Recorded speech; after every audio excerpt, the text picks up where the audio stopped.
Okay. I'm a pro at this, Missy. Is that music playing over the? Yeah, that's cool. Okay, that's really pretty. Over the whole show? No. Oh, okay. Just the beginning. Yeah. Yeah. Oh, that's pretty. Love it. Oh, I'm excited to hear that. Yeah. And I don't need to do that compliance thing again. Cool. Okay. Okay.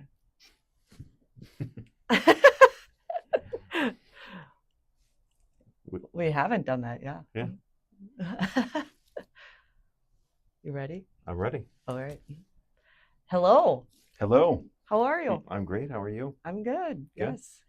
I am Missy Wahlen with Wahlen Advisory Group with Raymond James, and that's Wahlen Advisory Group, WAHLEN, advisorygroup.com. Phone number is 262-207-3815. Yes. And I am here with my brother-in-law and business partner, Chris Knight. Hello. I was waiting for the introduction. Thank you. You got it. How are you? I'm great. How was your weekend? It was good. Another dance competition. Oh, fun, but it was exciting. the last one of there the you season. Go. You're done for like a month, 2 months? Actually, Blue said that the next one isn't for like 9 months now. Well, there you go. Yeah. A lot of practice, but yeah. Dance season, though, is almost all year long. Yeah. But the actual competitions don't start until next November, December. Yeah. So that's it? No. They still have practice. Oh, no. I meant for the weekend. Oh, the dance competition. Yeah. And our renovation on the kitchen and living room. Oh my gosh, we're like 5 weeks into this. Do you have tile yet? No. Oh. The thought of tile. The thought of it's sitting in our garage. Well, that's nice. Ready to go. Yes. But the mason that we have working on our fireplace is amazing. Yes. So you're seeing progress. It's not still all demo. Correct. That's good. Correct. Yes. The fireplace, though, is going to be beautiful, dual side. Fantastic. And he really had to clean things up because it was built in the 50s. You're going to have to do a lot more hosting, you realize, once this is all done. Oh, me and Mark are ready. We love hosting. Yes, we are ready for sure. Good. Yeah. And Ella had a big ski weekend up in Wausau. So she was up there Saturday all day.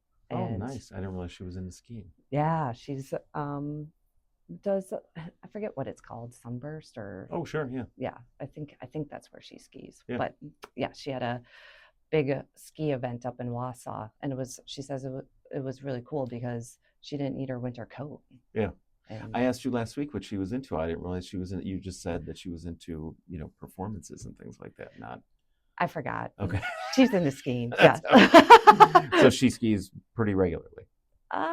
I think so. And does competitions? I mean, that's no. Oh, this was just like does it for fun. Oh, okay. Yeah. I got it. Okay, that's cool. Yeah. Very nice. It's a fun hobby that she'll have for the rest of her life. Does her dad or Blue do that with her? Nope. Oh. Blue has no interest in it. Wow, what an independent little thing to do. That's very interesting. Yeah. Well, I think her cousins on her mom's side do it with her. Okay. And I think some other like neighborhood friends or something like that do it with them. But yeah. I'm jealous. Have you ever skied? I have, yes. It didn't go amazingly. Do you care to share more? No, not at all. But my son wants me to take him snowboarding / skiing, and every time he asks, I'm like, yeah, we'll talk about it next week. So that's fine saying. Blue said she would do jealous. snowboarding, so maybe. Yeah, maybe I can get those two together to do it. That'd be fun. I think they would enjoy it, but yeah. But it's kind of the end of winter. Yeah, I hope well, next year we'll start it next year. That's perfect. I'll just put it off down the line. We'll get there. Sure. Yes. How was your weekend? Great, relaxing most of the time. Nothing special, just a lot of family time. It was really fun. Okay. Took it easy. Yes. When you do family time, what does that look like? Anything that everybody's up for, in the mood for. Maybe we'll run errands, or we do a lot of cooking and eating and hanging out. Yeah. Play games. Yeah, we do a lot of games. Yeah. Games with Bridgie and Jilly? Bridgie's tough, being 2 and an extremely strong personality. So usually Jilly is the youngest that's involved in the games. Okay. So what's Jilly? What kind of games? Well, 2 weeks ago we played Sorry, and then the game that she wanted to play yesterday, I don't remember what it was, but it was just matching things, and she has a much better memory than I do. So you're just trying to match 2 or 3 shapes or figures to the same thing. Oh, I don't remember what it was called, but it's this little thing that goes on the table, and her and I are going at it, trying to match everything up. She beat me in it. by the way, our listeners can't see that Chris is talking with his hands and drawing. He the usually game. does talk with his hands, to be fair. Yes. Yeah. I was trying to make a square with my hands. So thank you for pointing that. Yes. That's so funny. Should we explain to the listeners too that we're doing a live recording? Yes, our first live recording that'll be on our YouTube page. Yeah.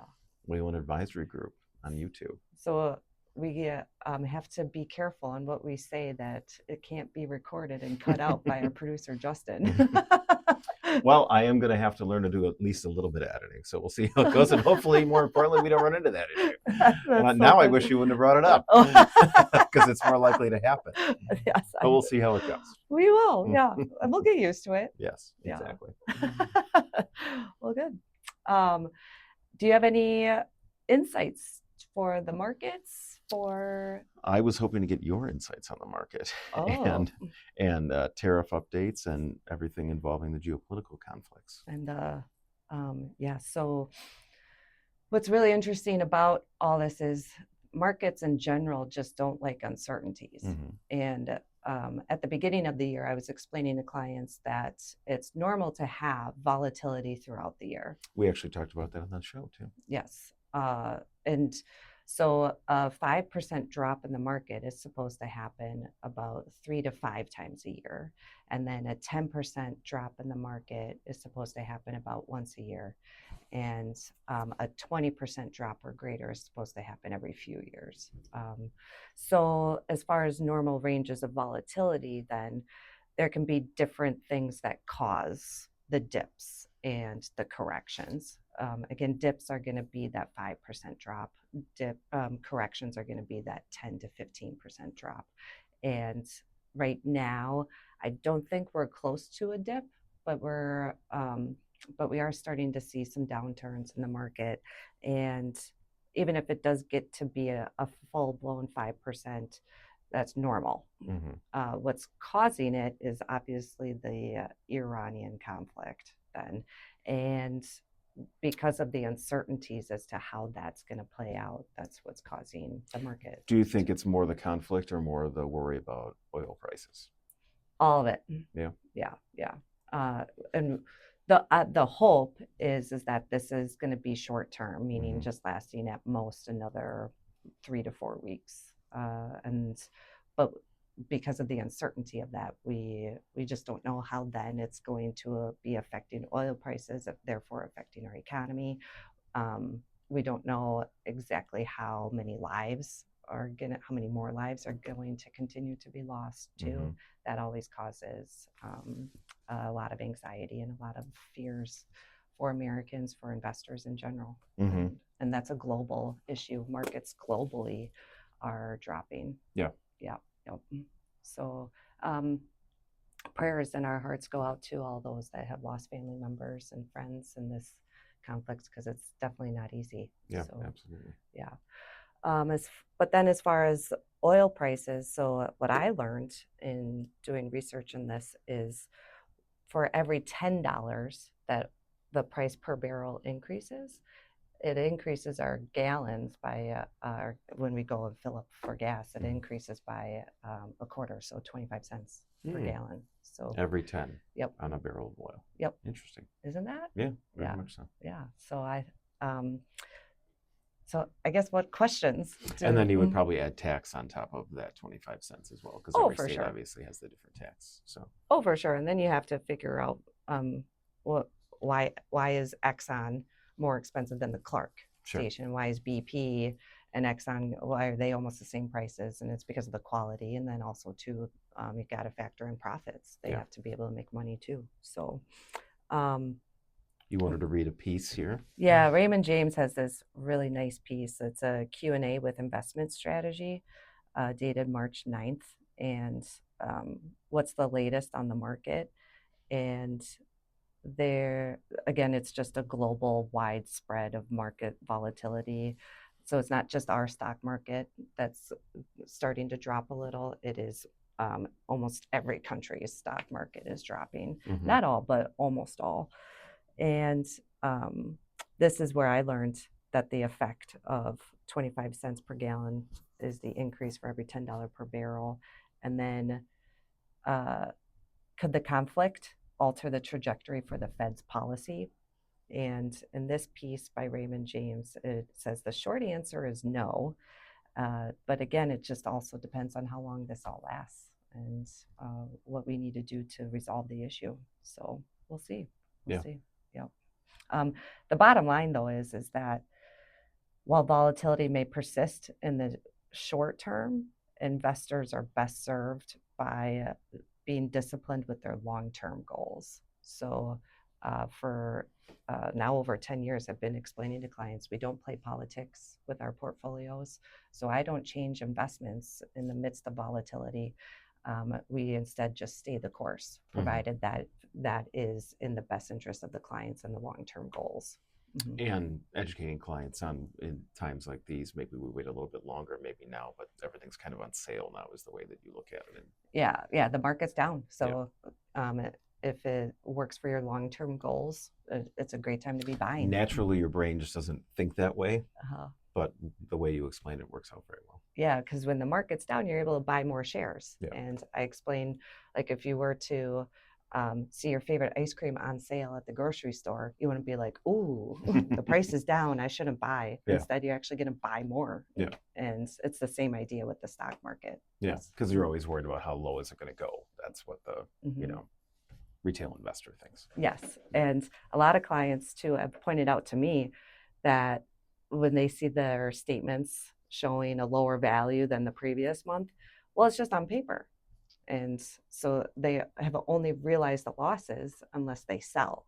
Yeah, you talked about that last week with the real estate thing. You don't get a statement every month that shows how much your house is worth. Yes. And if you did, would you sell? because the price had gone down? No. In fact, you would hang on to it and Yes. potentially wait to sell it when the market goes back. It's the same idea with the stock market. Yeah, absolutely. So you want to buy low and sell high then. And then working with your financial advisor on how much is an appropriate amount for emergency cash. If you're retired, you're probably going to have a different strategy than those that are in the accumulation phase or trying to save for retirement too. Yeah. So, absolutely. And a lot of clients too will ask, when's an appropriate time to start becoming more conservative?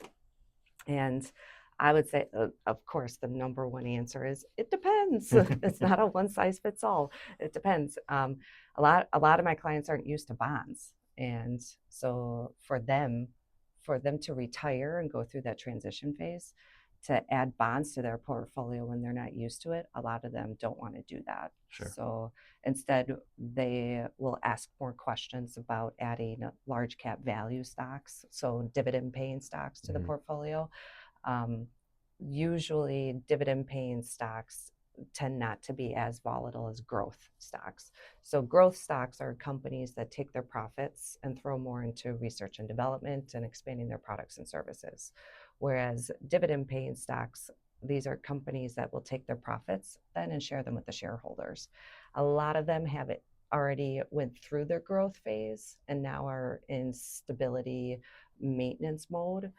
So their stocks then tend to be a little bit more, not as volatile as growth stocks. Sure. And usually by then more staple products that we use every day. Yeah. So they developed they went through the research and development and developed products that we pretty much use on a regular basis and don't even realize it. Yeah. Yep. Absolutely. So a lot of clients will be adding dividend paying stocks to their portfolio as opposed to being focused more on growth. And that's one of the many ways a client can become more conservative as opposed to owning more bonds. Did we want to talk about the tariffs a little bit?